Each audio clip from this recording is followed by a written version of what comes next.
Welcome to the Verdin Verdict Sports Show. I'm your host, Jacob Verdin. We're bringing you sports talk on the go here this week. And this is what every LSU player comes to Baton Rouge for. Weeks like this, big rivalry game, LSU versus Alabama. Without further ado, let's dive right into it. So for the matchup breakdown, everybody knows it's win or you're out of the SEC West race. More often than not, the SEC West goes through Alabama, but this matchup really determines that 9 times out of 10. Last year you saw LSU beat Alabama, punch their ticket to Atlanta. Unfortunately, they weren't able to knock off Georgia. But this year, if that path gets walked down again, I don't know if we're going to see the same result. I think LSU's a much different team, but let's not get too ahead of ourselves. We still got this matchup, a matchup that, quite frankly, Alabama normally gets the best of LSU in. If you look at the overall series record, Alabama's up 55-27. If you look at the 17 meetings where Nick Saban was coaching the Crimson Tide, LSU's only won 5 games. But Alabama's 3-2 in the last 5 years. So it's looking like the record's kind of taking a turn here, and I think that Brian Kelly brings a lot more oomph to the team. Elite coach. Out of every coach in college football, he has the most wins currently actively coaching. Just got his win number 300. Shout out Coach Brian Kelly. But, I think that Alabama has something pretty underrated here when you talk about coaching. They have Coach Reeves on the other side, who's pretty familiar with Brian Kelly, pretty familiar with what they do on a day-to-day basis. He's going to be able to give Alabama some pretty good information. They got to play a Brian Kelly-led LSU team last year, but this team's different. Doesn't have a lot of the same key guys. You're also going to be losing plenty of members from that secondary. They're not playing any DB similar last year, especially in the cornerback room. Mekhi Wingo's out, so there goes that familiarity. Yeah, you got Jayden Daniels still at the quarterback position, but all of the weapons around him are different. The game plan seems different, and boy, is he playing different. I think LSU has the potential to walk out of Tuscaloosa with a victory. They're just going to have to focus on these 3 keys. Key number 1, first and foremost, start fast. Yeah, you're the underdog, but don't play like it. Don't buy into that. That's extra noise. Whatever Vegas says for the spread, whatever everyone's saying in the media even. I don't think that the players need to buy into any of this. They just need to play their game. Don't worry about the injuries. Don't worry about the things you can't control. You had a great week of preparation. Honestly, you had 2 weeks. You had a bye week here last week. I think that if you rely on the fact that you're the number 1 offense in college football, it'll give you the confidence to help you push past an offense in Alabama that isn't that exceptional. If you look at our offense, 7 straight games with 500-plus yards of total offense, 4 straight games with 48-plus points. Brian Thomas is leading the nation in receiving touchdowns with 11, and Malik Neighbors is leading the nation in receiving yards with 981. He's 19 yards shy of that 1,000-yard season. And last year, Malik barely got over 1,000 yards, had a great year, but we're around that halfway mark, entering that final 3 to 4 game stretch, and he's already cracking it down. So he's having a phenomenal year. Shout out to Malik Neighbors. And shout out to the duo in general, because Brian and Malik are combining for 98 catches, 1,700 yards, and 20 touchdowns. When you have to game plan for Brian and Malik, it's a headache. It's nearly impossible. And, as Coach Kelly has said multiple times this year, when you try to game plan for everything, you almost game plan for nothing. So I wouldn't, if I was Nick Saban, if I was that Alabama Crimson Tide defense, I wouldn't try to stop Jayden Daniels, to stop Malik Neighbors, to stop Brian Thomas. Instead, your best bet is to probably try to create confusion in one key area, throw them off their game, and capitalize where the mistakes are made. Now, defensively speaking for LSU, yeah, they're without a lot of guys. They're without a lot of key guys. They're without Mekhi Wingo, of course, without Zy Alexander. But not to mention, they're out with Deuce Chestnut and Denver Harris. So pretty much every transfer corner that Brian Kelly got this offseason is gone. And we're starting 2 freshman corners. Now, I'm not going to jump the gun and say that this is horrible. It's not ideal, but it's not necessarily horrible. Why? Well, first off, we're going to give the defense the opportunity to settle in first. We're not going to write them off before the game. I feel like that's everyone's first mistake, is writing off a team, especially an underdog, before they see the product on the field. Yeah, it will be rough. But we're putting LSU's defense in a situation where they're scratching the defensive line room for talent. They're going to be able to put out new combinations that we haven't seen. You're going to see Jordan Jefferson and Mason Smith all game. That's going to be exciting. You're going to see Harold Perkins get, his action in. Brian says they don't necessarily want to start him off with a QB spy, which is going to ruffle some feathers of some fans here. But look, Brian Kelly, Coach P, especially Matt House, they know what to do schematically. Yeah, it might be confusing at times. Yeah, it might seem like, oh, well, they need to do this, or this. Just let it play out. Let's see how the defense gels in this new situation, but I think that the adversity LSU's facing is only going to make them better. Starting true freshman at cornerback during an Alabama game, while not ideal, is only going to make them better. This is the brightest lights that these young men are going to face at LSU, is an Alabama marquee matchup that your SEC championship hopes rely on. So these guys are going to get forged under the fire, and going through the rest of the year, we're going to be able to rely on them. So my message to the defense is, guys, settle in. We need one or two key plays. And quite frankly, Jayden Daniels and that offense can do the rest. Get a stop, get a couple in the game early. Get that dagger. I think if you go out and you worry, oh, Mekhi Wingo's out, oh, we don't have our cornerbacks that we need, then you're going to create problems. Don't create unnecessary problems. Everybody knows what we're missing. Everybody knows the struggles. Move, grow, get past them. I think key roles from defenders that we're going to be relying on, especially because the DB room needs that juice, it's going to be Major Burns, Sage Ryan, Ashton Stamps. I think those three guys are going to play pivotal roles this week.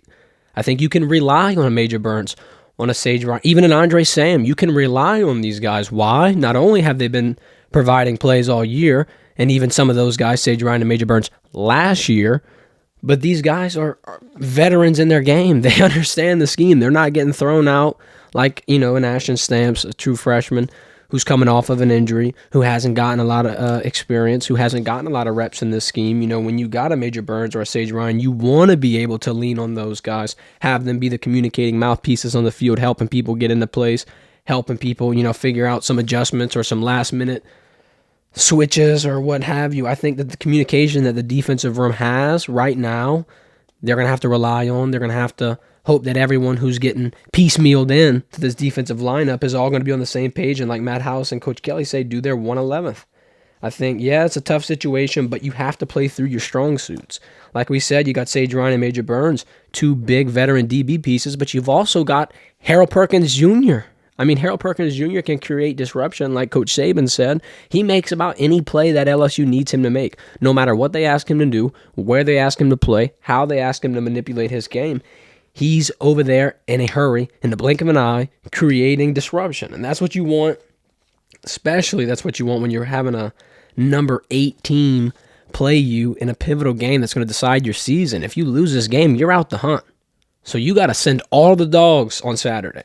You got to send Harold Perkins. You got to send Mason Smith. You got to send Andre Sam. These guys, this is their moment to prove themselves. This is their moment to go out and secure a huge W for LSU and to really change the tide, ironic, of this rivalry. Third key, speaking of moments, seize that Heisman moment, Jayden. I think that if you want to look at who has the most desire, who has the most at risk here, yeah, both teams are waiting to go to the SEC title game, but not both quarterbacks are fighting for a Heisman. Last year, you could kind of see, Bryce Young might be able to, Jalen Milroe, there's no shot. So Jayden Daniels has been turning heads all season. In the beginning of the year, he's got the mobility, he's got the arm strength, he's got the weapons around him, but people see him lose to Florida State, Ole Miss, they write him off. They're like, no, not worth it. Jayden Daniels isn't going to be the Heisman, yada, yada, yada.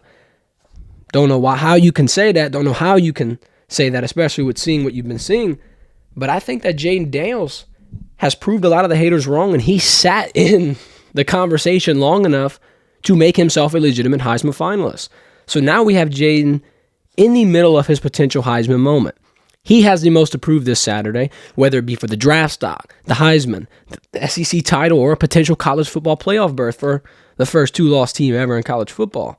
But even Nick Saban is giving him his flowers. He's saying, Jayden killed us last year. Oh, Nick. But wait, there's more.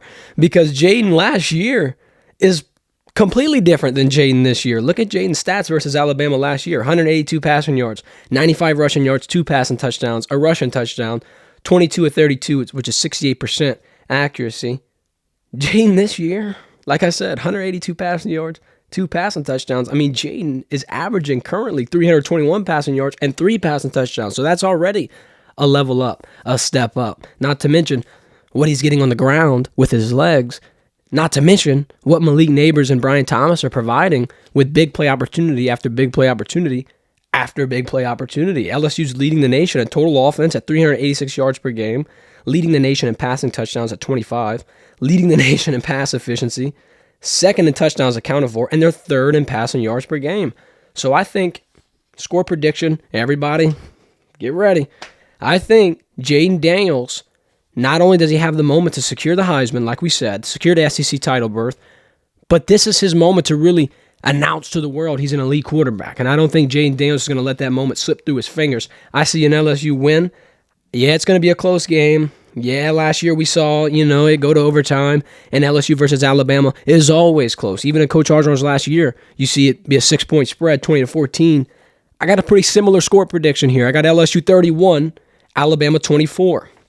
Now, people are wondering, man, why not more points? Why not last year? Last year's Alabama team was able to answer back and able to slip in the cracks, and then LSU punches it in while they can and take it home. I think that the defense is going to show up. I think that the defense is going to be able to prove themselves. This is the toughest game of the year for LSU, whether it be offense facing the toughest defense facing the toughest offensive scheme. I mean, Alabama's offense isn't doing great, but it is progressively getting better. Jalen Milroe had struggles early on, but I'll be honest, I see a lot of similarities in terms of Jayden Daniels and Jalen Milroe. I mean, look at Jayden Daniels in year one and Jalen Milroe's situation. No, Jayden didn't get benched, but there was confusion at first on whether or not Jayden was the guy. Jayden had to go through the growing pains of, why is he running so much? Well, we need to let him throw the ball more. And then when Jayden got comfortable, he was able to make diamonds out of pressure. So I think Jalen Milroe, talented young man, he has the ability to take over a game. But all in all, I think Coach Kelly goes 2-0 versus Nick Saban in the SEC. I think that he potentially goes to the second SEC title game in 2 years. And I think that LSU is going to be able to shock some fans here. We wouldn't have necessarily thought that this would be happening once again after losing to Florida State, once again after dropping a pivotal SEC game on the way. But a 2-loss LSU team is here breathing down the neck of a potential SEC title game. So that's exciting, very promising. Coach Kelly and the Tigers are definitely looking bright. This has been our preview of the Alabama game, though. We got some more content coming for you this week. But before we get out of here, you thought I forgot? Top 3 games of the week, baby. One of these games are going to have already been talked about. Yeah, we got Alabama and LSU. Y'all know what I think is going to happen with those games. So we're going to give you an extra game. We're going to throw in Georgia and Mizzou, Texas and Kansas State, and USC and Washington. I think those 3 games are going to be pretty important. Georgia and Mizzou's an SEC East matchup. I think Georgia really only has one tough game left with Ole Miss. So, this is going to be one of their only proving moments here to try to see if they can launch from that 2 seed back to number 1 where they've been for the last couple of years. Now, do I think Mizzou is going to win? Let me watch what I say, because the Georgia fans in the comments have been real antsy. They're real trigger happy lately. They didn't like what me and G Sports were saying last week. Look, I thought Georgia was going to beat Florida, but we definitely thought it would be a lot closer. So I think Georgia's proved a couple people wrong. So I'm going to be real careful with this one. I think Georgia's probably going to win this Mizzou game, but it's going to be very close. I know. Everyone's like, here he goes again. No, but listen, Mizzou's offense is running rampant all over college football. Hell, they're ranked higher in the college football playoff than LSU, which could be controversial in the eyes of some Tigers fans. And in the eyes of other Tiger fans, it's going to be the best thing that's ever happened to their school. But I think Mizzou, Luther Burden, Brady Cook, even their running back, that's a great trio. Trio that's not really talked about much. Luther Burden's a wide receiver that's not really talked about much. You got 2 wide receivers at LSU stealing all the shine. But shout out Luther Burden. He's had a great year, had a great game against us at LSU. I think that they're going to be able to put the fight to Kirby Smart and those Georgia Bulldogs. But all in all, Georgia has looked decent every single time they've been put under the fire. Yeah, Auburn made them sweat a little bit. And it wasn't exactly the best performance that Kirby would want to have. Didn't look like a national championship-esque performance, but all in all, Georgia pulled out with the W. And especially since LSU's beaten Mizzou, I just can't see a world where Georgia loses to Mizzou. So without we're going to give them the benefit of the doubt. Georgia's going to take that one. I think it'll be close, though. So Georgia fans, get ready to remind me of that one. Texas and Kansas State, Big 12 showdown. You got Quinn Ewers week to week. Not too sure on what's going to happen there. He might not be able to play. But keep in mind that BYU got destroyed by Kansas State. Also, Kansas State kept it close with Mizzou, who we just talked about. However, I think the Longhorns' run game is so strong that it can carry them through the toughest of opponents and the toughest games. I mean, hell, they beat Alabama. So I'm not going to rule them out just yet. I think Texas is going to be able to wheel this one in without Quinn or with Quinn. Either way, with Quinn, it'd be a lot easier. Moving on to USC and Washington. Good Lord, Penix under pressure has been lights out. Washington has won a lot of close games. Even last week where you think Washington's on the way out, boom, here they are right back in. Undefeated. Michael Penix almost running the Heisman show. Jayden Daniels pretty close second, arguably tied for first in many people's eyes. But USC has crumbled in the face of pressure time and time again. Notre Dame and Utah taking their licks on USC. They even had a close game against Colorado. Caleb Williams' final bid before the NFL, final bid in college football, isn't going as well as he would have wished. And I think this Saturday, another wrinkle gets added to that. I think that Washington beats USC. I think Washington beats USC by multiple possessions. I think Michael Penix has a great game. And I think that the Heisman voters have a lot of confusion because you're going to have Jayden Daniels do great, you're going to have Michael Penix do great, and the Heisman front runners are going to be running rampant, throwing for 300 plus, throwing for 3 touchdown plus. They're going to be creating a lot of confusion on that voting board. But I think all in all, Jayden Daniels' Heisman hopes are contingent on whether or not the Tigers can get a W in Alabama, whether he can potentially lead them to a second straight SEC title game, and how Brian Kelly's chances are going to fare the end of his SEC schedule. You still got Florida. You still got A&M.